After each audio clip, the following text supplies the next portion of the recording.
Assalamualaikum warahmatullahi wabarakatuh. Hai anak-anak yang soleh dan solehah, bagaimana kabarnya? Pastinya kalian dalam keadaan sehat dan tetap semangat meskipun kalian harus belajar dari rumah. Nah, berjumpa lagi di pembelajaran pendidikan agama Islam kelas 5. Dan insya Allah pada kesempatan kali ini kita akan sama-sama mempelajari tentang pembelajaran 2, yaitu mengenal nama-nama Allah dan kitab-kitabnya dengan subtema mengenal nama-nama Allah. Nah, dan sebelum lanjut kita ke materi, marilah sama-sama kita berdoa terlebih dahulu.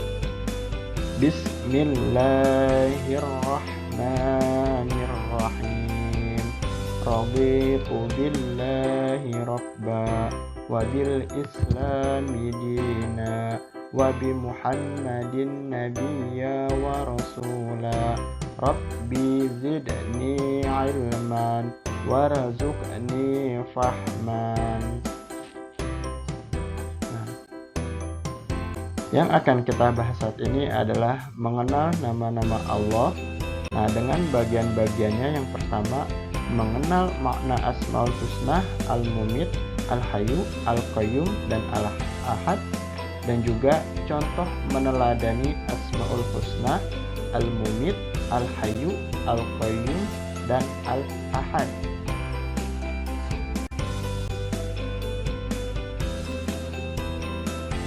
Nah, ayo mengenal Allah Subhanahu wa Ta'ala melalui Asmaul Husna. Asmaul Husna adalah nama-nama Allah yang baik yang berjumlah 99. Nama-nama indah Allah juga disampaikan dalam Quran surat Al-Hasr ayat 24. Dialah Allah yang menciptakan, yang mengadakan, yang membentuk rupa. Dia memiliki nama-nama yang indah. Apa yang di langit dan di bumi bertasbih kepadanya, dan dialah yang maha perkasa, maha bijaksana.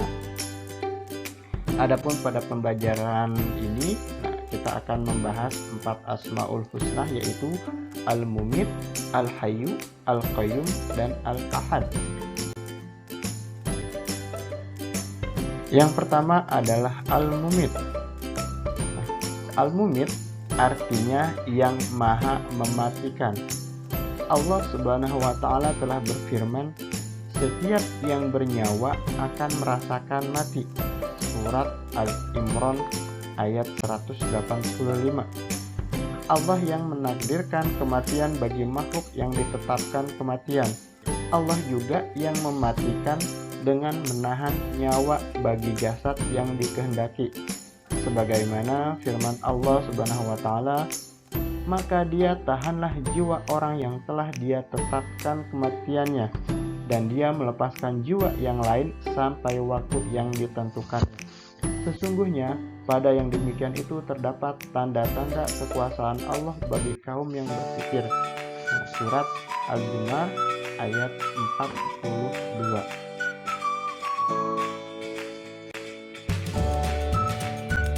Yang kedua yaitu Al-Hayyu. Al-Hayyu artinya yang maha hidup. Maksudnya Allah hidup dengan berdiri sendiri tanpa awal dan akhir. Hidupnya Allah berbeda dengan makhluknya. Hidupnya makhluk membutuhkan orang lain, sedangkan Allah tidak. Allah lah yang menghidup, yang maha hidup, yang mengurus kehidupan makhluknya.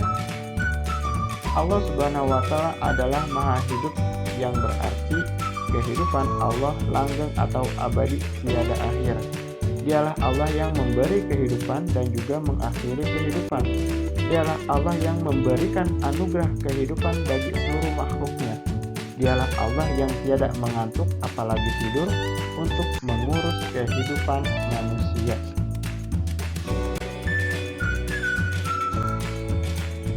Nah, selanjutnya adalah Al-Qayyum. Al-Qayyum yang maha berdiri. Artinya Allah Subhanahu wa Ta'ala mampu hidup sendiri dan dia maha mengatur dan memenuhi segala kebutuhan makhluknya.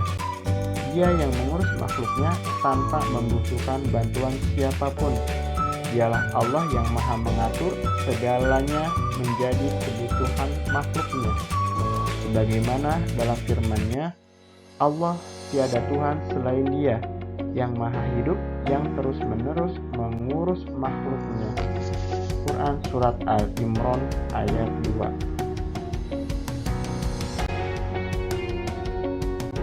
Selanjutnya yang keempat yaitu Al-Ahad. Al-Ahad yang Maha Esa. Artinya Allah itu Esa, yang Maha Tunggal, yang tetap menyendiri dan hanya ada satu Tuhan di alam ini, yaitu Allah Subhanahu wa Ta'ala. Dia tidak beranak dan tidak pula diperanakan. Perhatikan Al-Quran Surah Al-Ikhlas berikut ini. Bismillahirrahmanirrahim. Qul huwallahu ahad. Katakanlah Muhammad, dialah Allah yang Maha Esa.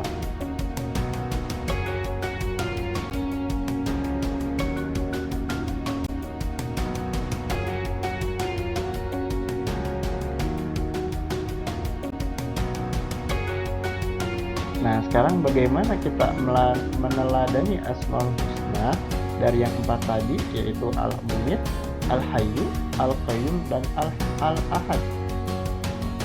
Yang pertama adalah Al-Mumit, yaitu satu, meningkatkan kehidupan yang lebih baik. Yang kedua, merasakan kenikmatan hidup. Dan yang ketiga, berlomba-lomba dalam amal kebaikan.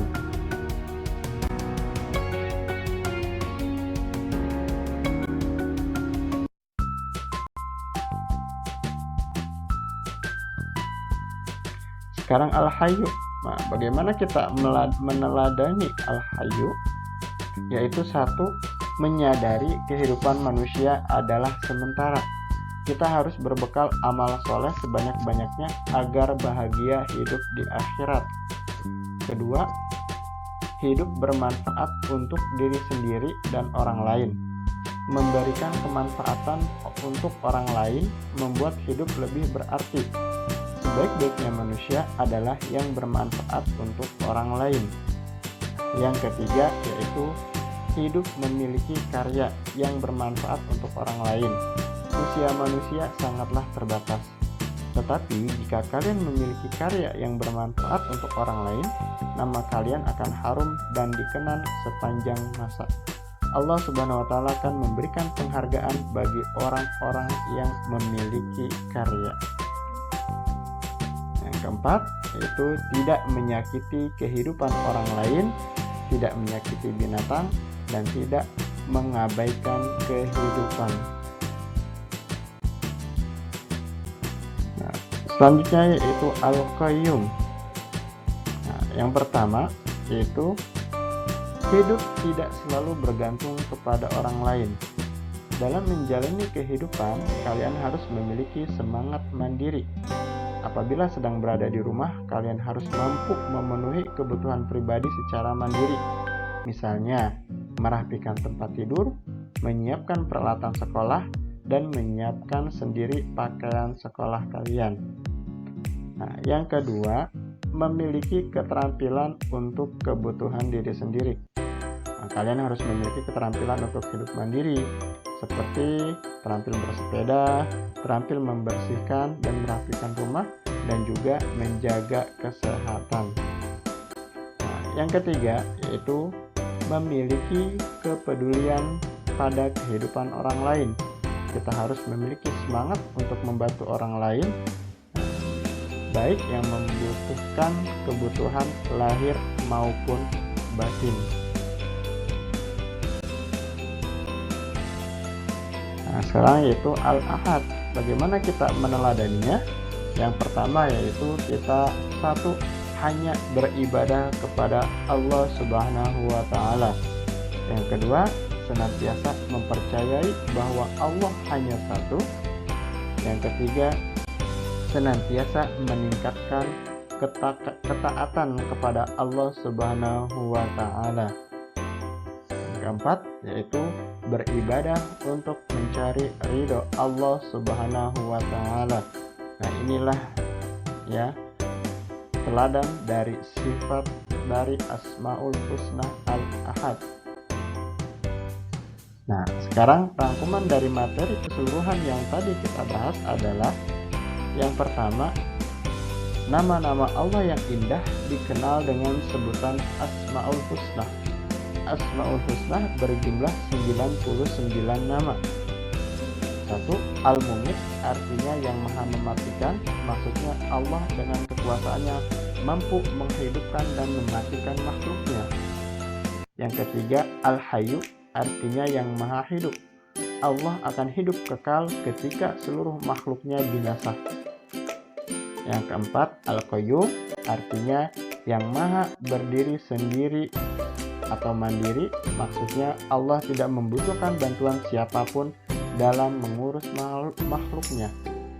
Nah, yang kelima, Al-Ahad, artinya yang Maha Esa atau tunggal, maksudnya adalah Allah Maha Esa, tidak ada satupun yang menyamai Allah.